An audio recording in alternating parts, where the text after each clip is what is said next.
వంగవీటి మోహన్ రంగారావు గారు ఒక టైగర్. ఆయన ఎలా చనిపోయారు? పేదలకు ఇళ్ల పట్టాలు ఇవ్వాలని విజయవాడలో నిరాహార దీక్ష చేస్తూ ఉంటే అర్ధరాత్రి చంద్రబాబు నాయుడు గారి గవర్నమెంట్, తెలుగుదేశం పార్టీ అధికారంలో ఉంది, అర్ధరాత్రి నరికి చంపారు. ఈ ఘటనలో వేళ్ళన్నీ కూడా చంద్రబాబు గారి వైపే చూపిస్తాయి. హరిరామ జోగయ్య గారు అప్పట్లో తెలుగుదేశం పార్టీ మంత్రి, చంద్రబాబు నాయుడు గారి సహచరుడు, అప్పట్లో తెలుగుదేశం పార్టీలో మంత్రి. ఆయన ఏకంగా పుస్తకం రాశాడు ఏ రకంగా ఇన్సిడెంట్ జరిగింది, చంద్రబాబు నాయుడు గారి పాత్ర ఎంత బలంగా ఉంది అని చెబుతూ. ఆ వంగవీటి మోహన్ రంగారావు గారి హత్య కేసులో ఒక ప్రధాన నిందితుడు వెలగపూడి రామకృష్ణ బాబు ఇప్పుడు తెలుగుదేశం పార్టీ ఎమ్మెల్యే.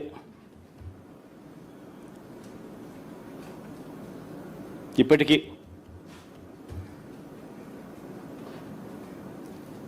ఇంకా ముందుకు పోదాం. హత్య రాజకీయాలు ఎవరియో, కుట్ర రాజకీయాలు ఎవరియో, శవ రాజకీయాలు ఎవరియో, ఇవన్నీ కూడా ప్రజలందరికీ కూడా తేటతెల్లమవుతా ఉన్నాయి.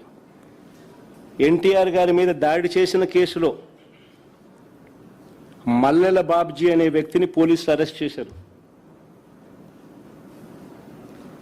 కొన్నాళ్ళ తర్వాత అతను ఒక లాడ్జీలో డెడ్ బాడీగా మారారు. డెడ్ బాడీగా మారిన ఆయన తన జోబీలో ఒక లెటర్ దొరికింది పోలీసులకు. ఆ లెటర్ సారాంశం ఏమిటంటే తనకు 3 లక్షలు ఇస్తానని చెప్పి చివరికి 30,000 ఇచ్చారని దాని సారాంశం. అసలు ఎన్టీఆర్ మీద దాడి కోసమే డబ్బులు ఇచ్చారా, అది నిజమైతే ఇచ్చింది ఎవరు అన్న దానిపై దర్యాప్తు లేదు. ఈ కేసులో వేళ్ళన్నీ కూడా అప్పట్లో చంద్రబాబు వైపు చూపించాయి. ఇంకొక ఎగ్జాంపుల్, పింగళి దశరథరామ్. ఈయన ఒక జర్నలిస్టు. విజయవాడలో ఎన్కౌంటర్ అనే ఒక పత్రికను పెట్టి టీడీపీ ప్రభుత్వ అవినీతిని ప్రశ్నిస్తూ ఉంటే ఈ వ్యక్తిని హైదరాబాద్ నుంచి బస్సు దిగి రిక్షాలో ఇంటికి వెళ్తూ ఉంటే కత్తులతో దారుణంగా దాడి చేసి చంపారు. ఈ ఘటనలో వేళ్ళన్నీ కూడా అప్పట్లో చంద్రబాబు నాయుడు గారి వైపే చూపించాయి. అడుగుతా ఉన్న చంద్రబాబు నాయుడు గారిని, ఎవరి అయ్యా హత్య రాజకీయాలు, ఎవరి అయ్యా కుట్ర రాజకీయాలు, ఎవరి అయ్యా శవ రాజకీయాలు? ఇదే పెద్ద మనిషి చంద్రబాబు నాయుడు గారు గురించి మాట్లాడుతూ ఆయన తోడల్లుడు దగ్గుపాటి వెంకటేశ్వరరావు గారు ఏకంగా పుస్తకం రాశాడు. అనేక టీవీలలో ఆయన ఇంటర్వ్యూలు కూడా ఇచ్చాడు. ఆయన అన్న మాటలు ఆయన పుస్తకంలో రాసినటివి. ధర్నాలు ఆందోళనల సమయంలో బస్సులు తగలబెట్టాలంటూ చంద్రబాబు పార్టీ క్యాడర్కు చెప్పేవాడని.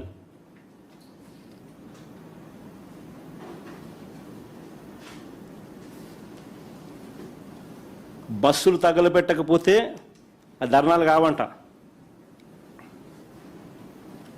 నేను కాదనింది ఈ మాటలు. స్వయంగా ఆయన తోడల్లుడు దగ్గుబాటి వెంకటేశ్వరరావు గారు అనేక టీవీ ఇంటర్వ్యూలలో ఆయన రాసిన పుస్తకంలో చంద్రబాబు నాయుడు గారి కుట్రలు, రాక్షస రాజకీయం గురించి వివరించిన మాటలు ఇవి. హరిరామ జోగయ్య గారి గురించి కూడా నేను ఇంతకుముందే చెప్పారు. ఆయన కూడా చంద్రబాబు నాయుడు గారి సహచరుడు, మంత్రి. ఏ రకంగా చంద్రబాబు నాయుడు గారు కుట్రలు చేస్తారు, రాక్షస రాజకీయాలు చేస్తారు అన్నది ఆయన కూడా సువివరంగా కూడా వివరించినాడు. హత్యలతోనూ, వెన్నుపోట్లతోనూ, శవాలతోనూ, కుట్రలతోనూ రాజకీయాలు చేసింది చేస్తున్నది చంద్రబాబు అయితే విలువలు, విశ్వసనీయత, మాటకు కట్టుబడి రాజకీయాలు చేస్తా ఉన్నది మేము. గర్వంగా కూడా చెప్తా ఉన్నాను నేను ఈ మాట. వైఎస్ఆర్ కాంగ్రెస్ పార్టీ జగన్ గురించి నేను ఒకటే గర్వంగా కూడా చెప్తా ఉన్నా. జగన్ మంచోడు కాబట్టే మా తాతను రాజారెడ్డి గారిని చంపిన వాళ్ళు ఈ రోజుకి కూడా ప్రశాంతంగా బతుకుతూ ఉన్నారు. జగన్ చెడ్డోడైనంటే వాళ్ళంతా బతుకుండే వాళ్ళ.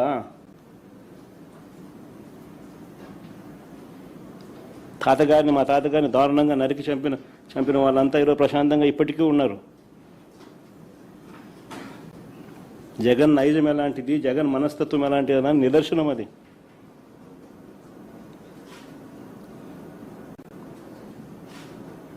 వారికి ఎప్పటికీ ఏమీ కాదు. ఎందుకనంటే మాకు నేర్పించింది రాజకీయాలు ఎలా చేయాలని మాకు నాన్న నేర్పించింది హత్యలు చేయమని కాదు, చంద్రబాబు నాయుడు గారి మాదిరి ప్రజలకు మంచి చేసి మంచి పేరు తెచ్చుకొని రాజకీయాలు చేయాలని. అది చంద్రబాబుకు మాకు ఉన్న డిఫరెన్స్.